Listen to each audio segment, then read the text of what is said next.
ఆశ్రమంలో అమ్మ పార్వతీ తీసినటువంటి ప్రతిష్ట కార్యక్రమం జరిగిందండి. ప్రతిష్ట కార్యక్రమం ఉత్సవం జరిగిందండి. ఫిబ్రవరి 4 తారీఖు నుంచి 2 తారీఖు నుంచి 4 తారీఖు వరకు కార్యక్రమం ఉండేదండి. అయితే 4వ తారీఖు అమ్మకి యజ్ఞం గాయత్రి యజ్ఞం అయిపోయింది, బాలిక పూజ అయిపోయింది, అంత అయిపోయింది. మరుసటి రోజు 5వ తారీఖు రోజు అమ్మకి తొట్టిల సాయంత్రం పూట 4 గంటలకు 5 గంటలకు తొట్టిల కార్యక్రమం అయిందండి. ఉత్సవం వాళ్ళకి సేవ జరుగుతుందండి. పల్లకి దగ్గర తీసుకొని వచ్చినాము. 5 ప్రతిక్రమం చేసుకొని వచ్చినాక అమ్మ గర్భగుడి ముందర ఆ పల్లకి ఆపి ఆ విధంగా నాన్న చేస్తారండి. ఆరతి చేయడానికి అయింది కదా, ఆరతి చేసేయండి అని చెప్పేసి పల్లకి అక్కడే పట్టుకున్నారు. ఆరతిస్తున్నాము. ఆ ఆరతి సందర్భంలో ఇక మన ఇక్కడే ఉన్నాడు ఆయన. ఆయనకి రాత్రి చెప్పమంటే నేను ధైర్యం లేక చెప్పలేదన్నాడు. భయపడ్డాడండి.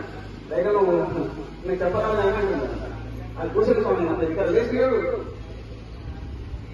అయితే ఆయన అమ్మగా మేము ఆలోచిస్తున్నాం, గర్భపిస్తున్నాం, మేము వీలేదన్నాడు. గర్భపిస్తున్నా మేము ఆర్తిస్తున్నాము. అమ్మ ఆయన గర్భలు కూర్చున్నాను. అమ్మ పురుషుల్లో బట్టి చెప్పుకున్నాను పిలిచారు. అప్పుడే మరుక్షణంలో మాయమైపోయారు. అందరమ్మ అయిపోయారు. అట్లా అమ్మగారు ఎన్నో నిదర్శనాలు చూపిస్తున్నారు. అమ్మగారు లేదని కాదు, అబ్బాయి స్వయంగా ఉన్నారు. భక్తులు ఎటువంటి ఇష్టం పెట్టుకోకుండా అమ్మగారి మీద విశ్వాసం పెట్టుకొని అమ్మ అన్న మీద భక్తి పెట్టుకొని ఉన్నట్లయితే మన యొక్క అన్ని కోరికలు ఎగరేసుకున్నారు. మనం భక్తి చేయడమే మన యొక్క బాధ్యత అన్నట్టు. అమ్మగారు ఏం చేయాలంటే అన్నింటితో పరమధర్మం, అది ముఖ్యమన్నట్టు. అది లేకుండా నువ్వు ఆ లేకుండా నేను ఇది చేస్తాను ఎక్కడైతే కుదరదు కదా. ఫస్ట్ వర్ణమాలు నేర్చుకోవాలి కదా. అదే లేనప్పుడు నువ్వు అక్కలేదు ఓరమాలే కాదు. నువ్వు డిగ్రీ వేస్తావు, డిగ్రీ వేస్తావు, చదివి రాదు కదా. అది ముందు హింసో పరమధర్మం అనేది ఆ సిద్ధాంతాన్ని పాటిస్తూ మధుమాంసాలు తినడం తాగడం బంధించుకొని అమ్మవారిగా వచ్చినట్లయితే వాళ్లకు అన్ని విధాలుగా అమ్మగారు వాళ్ళ యోగక్షేమాలను చూసుకుంటారన్నారు. అయితే ఒక చిన్న కథ ఇస్తాను.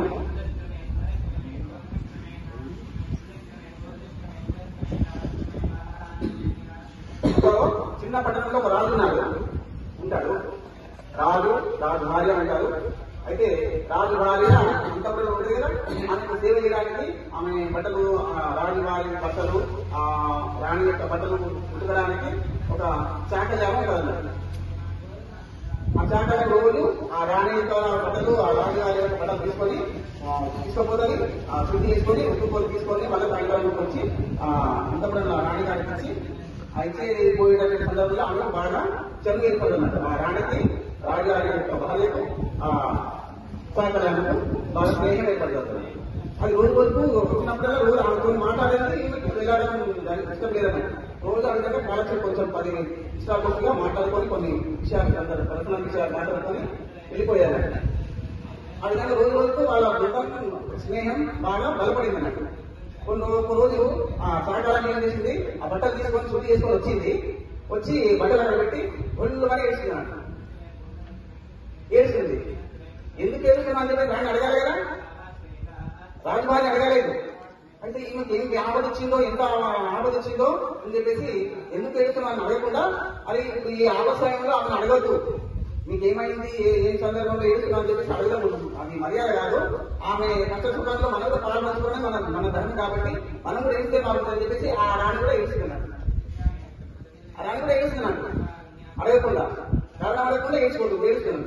అయితే రాణి ఏడుస్తుంటే అక్కడ రాణి యొక్క సేవకులు ఉంటారు, సేవ చేసే వాళ్ళు ఉంటారు కదా, వాళ్ళు కూడా అదే మా అమ్మగారికి ఎంత, రాణికి ఎంత, రాజువారికి ఎంత కష్టం వచ్చిందో కదా, ఆమె ఎప్పుడు ఏడుస్తున్నది, ఇంతగానో ఏడుస్తుందని చెప్పేసి ఆ రాజు యొక్క భార్య సేవకులు కూడా అంతా చెరికాక కూడా ఏడుస్తుంటారు అన్నట్టు. ఏడుస్తుంటే ఆ తప్పుడంతా గొడవ అంతా రాజు పక్కకున్నటువంటి భవనంలో ఉన్నటువంటి రాజు గారికి వినిపిస్తానంట తప్పుడు ఆ రోజు. అయితే ఏమైంది అంతప్పుడు ఇంతగా ఏడుస్తుందని చెప్పేసి ఆమె అడవుల్లో వస్తాడు. వచ్చే వరకు ఆ చాకలా ఏడుస్తుంది, రాజు భార్య ఏడుస్తున్నది, చలికలెక్కలు ఏడుస్తున్నారు, అందరూ ఏడుస్తున్నారు. అరే ఏమైంది, ఇంత పెద్ద ఆపద వచ్చింది కదా అని చెప్పి దానికి ఎందుకు వచ్చింది, ఎప్పుడు ఏడాది ఆమె ఏదో కారణంతో బలమైనటువంటి ఇంత కారణం ఉంది కాబట్టి ఏడుస్తుందని చెప్పేసి రాజు కూడా గొంతున్నా ఏడుస్తుంటారు. రాజు చూసి ఆ రాజు సేవకులు ఏడుస్తుంటారు, సైనికులు అందరూ ఏడుస్తుంటారు. ఎవరు కారణం అర్థమే ఎవరు ఏడుస్తూనే ఉన్నారన్న. అరే రాజు ఇంత కారణం లేదు, ఇట్లా ఎవరు కదా, ఈ కష్టకాలంలో మనం అడగొద్దు, కారణం అడగొద్దు, ఆయన కష్ట సుఖాలలో మరొక పాల్పంచుకోవడం ధర్మం కాబట్టి మనం రేటు వాళ్ళని చెప్పి సారీ ఇస్తున్నాను.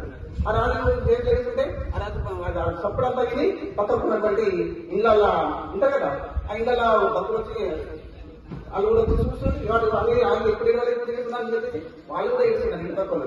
ఆ ఇంటి పక్కల నుంచి పక్క ఇంటి పక్కలు వేస్తారు. ఆ విధంగా ఒకరి చూసి ఒకరు ఆ ఇంటి పట్టణం అంతా వేస్తున్నాను అంటారు. ఒకరి చూసి ఒకరు ఎవరు కూడా కారణం అడగలేదు, అంతా వేస్తున్నాను. అందరికి పట్టణం అంతా రోగతో నిండిపోయింది అన్నట్టు. అయితే అంతకంటే ఒక సాధు వస్తారు ఆ గ్రామానికి. సాధు వచ్చి ఆ ఇంట దగ్గరికి పోయి, అమ్మ ఏమైంది, ఎందుకు వేసుకున్నది ఇంతగానో అంటే, మాకేం తెలియదు, కారణం తెలియదు, మా ఇంటి పక్కలు వేసుకున్నాయి కాబట్టి నేను వేసుకున్నట్టు.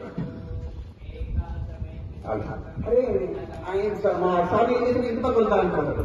ఇంటి పక్కల దగ్గర పోయి ఏమైందమ్మా, ఎందుకు వేసుకున్నారు, ఎంతగానో వేసుకున్నది ఎందుకంటే మాకు ఏం తెలియదు, మా ఇంటి పక్కలు వేసుకుని నేను వేసుకున్నట్టు. ఈ విధంగా ఊరంతా ఎవరు ఇంటిపోయి అడిగినా కానీ అదే చెప్తున్నారు. కారణం కూడా చెప్పేది మాకేం తెలియదు, రాజుగారు సేవకులు వేసుకున్నాక నేను వేసుకున్నాను చక్కగా అంటే రాజంతా సేవకులు ఉంటారు, ఆ సేవకులు అంటున్నారు. ఏమైందన్నా ఎందుకు వేసుకున్నానంటే, మా రాజు వేసుకున్నాడు మేము వేసుకున్నాం అంతే కానీ నాకు తెలియదు. రాజుని అడుగుతాడు, మా రాణి వేసుకుంటే నేను వేసిన అంటాడు. రాణిని అడుగుతాడు, ఎందుకు వేసుకున్నావమ్మా, నువ్వు ఎందుకు ఏ బాధ వచ్చి నీకు ఎందుకు వేసుకున్నానంటే, మా సాగర్ వేసుకున్నాక నేను వేసిన అంటాడు. నేరుగా తాకలాల దగ్గరికి వచ్చి ఆ సాధువు అడుగుతాడు, ఏమైందమ్మా ఎందుకు వేసుకున్నావు అంటే, నా గాడి పిల్ల వెళ్ళిపోయినా అంటాడు. ఏమైనా నా గాడి పిల్ల వెళ్ళిపోయింది అందుకే వేసుకున్నాను. ఓరిని 20 గోడలు గాడి పిల్ల వెళ్ళిపోతే ఇంత ఏమన్నా మీకు ఎంత అజ్ఞానం ఉన్నది, మీకు ఎంత తెలియలేదు, ఇంత అమూలకత్వం అని చెప్పేసి రాజు ఆ సాధువు వాళ్ళని కోపై దానిలో వెళ్ళిపోతున్నాడు. అయితే ఈ ప్రపంచంలో ఉన్న జనులందరూ కూడా సామాన్య మానవులు ఎట్లున్నారంటే, ఒకరు పోతుంటే గొర్రెలాగా ఒక గొర్రె ముందు పోతే ఏం చేశారు, ఒక గొర్రె ముందర పోతారు, తలకాయ నలకేసుకొని ఇంతకాదు తలకాయ నలకేసుకొని పోతున్నాడు గొర్రె. ఆ గొర్రెకి ఏం చేశారు, తగిన గొర్రెలన్నీ నా తలకాయ నలకేసుకొని పోతాయి. ముందర గొంతున్నదా అది మళ్ళా